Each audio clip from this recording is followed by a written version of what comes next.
We see contradiction in us and about us. Because we are in contradiction, there is lack of peace in us and therefore outside us. There is in us a constant state of denial and assertion, what we want to be and what we are. The state of contradiction creates conflict, and this conflict does not bring about peace, which is a simple, obvious fact. This inward contradiction should not be translated into some kind of philosophical dualism, because that is a very easy escape.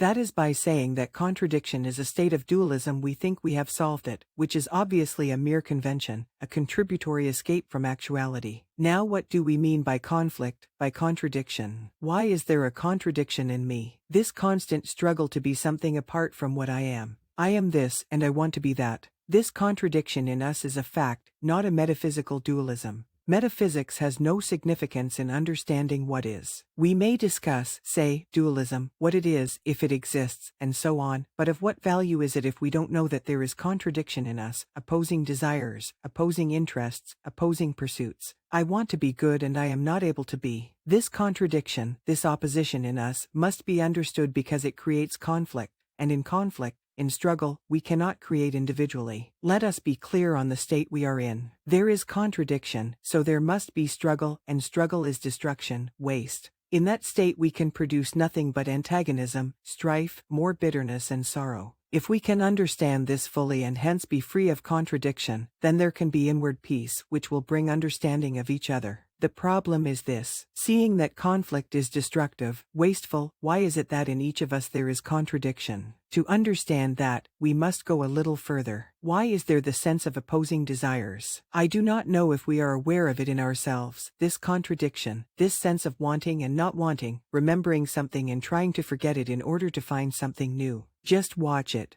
It is very simple and very normal. It is not something extraordinary. The fact is, there is contradiction. Then why does this contradiction arise? What do we mean by contradiction? Does it not imply an impermanent state which is being opposed by another impermanent state? I think I have a permanent desire, I posit in myself a permanent desire, and another desire arises which contradicts it. This contradiction brings about conflict, which is waste. That is to say, there is a constant denial of one desire by another desire, one pursuit overcoming another pursuit. Now, is there such a thing as a permanent desire? Surely, all desire is impermanent, not metaphysically, but actually. I want a job. That is, I look to a certain job as a means of happiness, and when I get it, I am dissatisfied. I want to become the manager, then the owner, and so on, not only in this world, but in the so-called spiritual world, the teacher becoming the principal, the priest becoming the bishop, the pupil becoming the master. This constant becoming, arriving at one state after another, brings about contradiction, does it not? Therefore, why not look at life not as one permanent desire,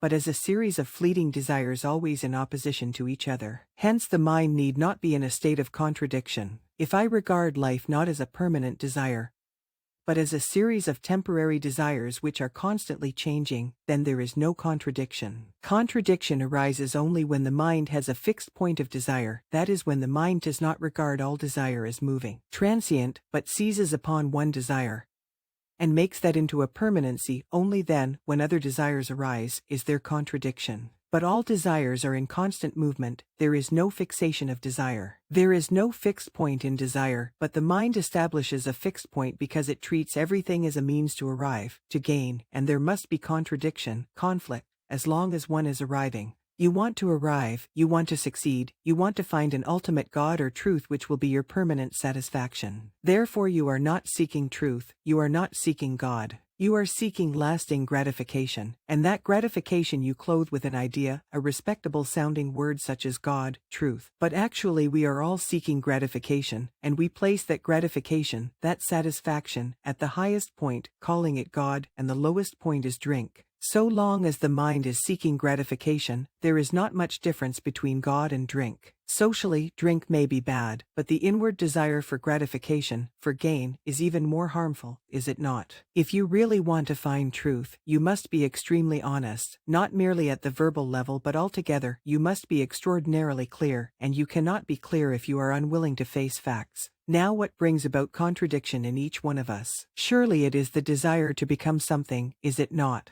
We all want to become something, to become successful in the world and, inwardly, to achieve a result. So long as we think in terms of time, in terms of achievement, in terms of position, there must be contradiction. After all, the mind is the product of time. Thought is based on yesterday, on the past, and so long as thought is functioning within the field of time, thinking in terms of the future, of becoming, gaining, achieving, there must be contradiction, because then we are incapable of facing exactly what is. Only in realizing, in understanding, in being choicelessly aware of what is there a possibility of freedom from that disintegrating factor which is contradiction. Therefore it is essential, is it not, to understand the whole process of our thinking, for it is there that we find contradiction. Thought itself has become a contradiction because we have not understood the total process of ourselves, and that understanding is possible only when we are fully aware of our thought, not as an observer operating upon his thought, but integrally and without choice, which is extremely arduous. Then only is there the dissolution of that contradiction which is so detrimental, so painful.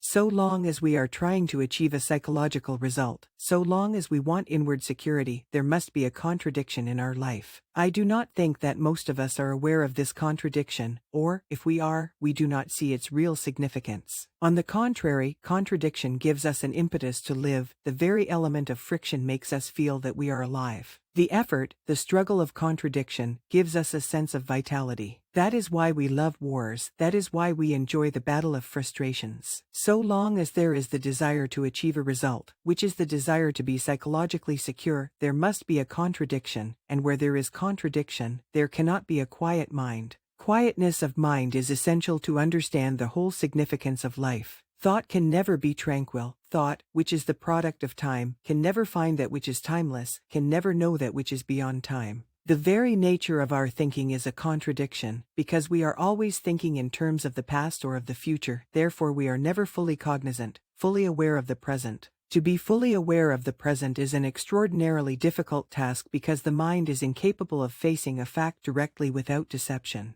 Thought is the product of the past and therefore it can only think in terms of the past or the future, it cannot be completely aware of a fact in the present. So long as thought, which is the product of the past, tries to eliminate contradiction and all the problems that it creates, it is merely pursuing a result, trying to achieve an end, and such thinking only creates more contradiction and hence conflict, misery and confusion in us and, therefore, about us. To be free of contradiction, one must be aware of the present without choice. How can there be choice when you are confronted with a fact? Surely the understanding of the fact is made impossible so long as thought is trying to operate upon the fact in terms of becoming, changing, altering. Therefore self-knowledge is the beginning of understanding. Without self-knowledge, contradiction and conflict will continue. To know the whole process, the totality of oneself, does not require any expert, any authority. The pursuit of authority only breeds fear. No expert, no specialist, can show us how to understand the process of the self. One has to study it for oneself. You and I can help each other by talking about it, but none can unfold it for us. No specialist, no teacher, can explore it for us. We can be aware of it only in our relationship. In our relationship to things, to property, to people and to ideas. In relationship we shall discover that contradiction arises when action is approximating itself to an idea. The idea is merely the crystallization of thought as a symbol, and the effort to live up to the symbol brings about a contradiction. Thus, so long as there is a pattern of thought, contradiction will continue. To put an end to the pattern, and so to contradiction, there must be self-knowledge. This understanding of the self is not a process reserved for the few. The self is to be understood in our everyday speech, in the way we think and feel, in the way we look at another. If we can be aware of every thought, of every feeling, from moment to moment, then we shall see that in relationship the ways of the self are understood.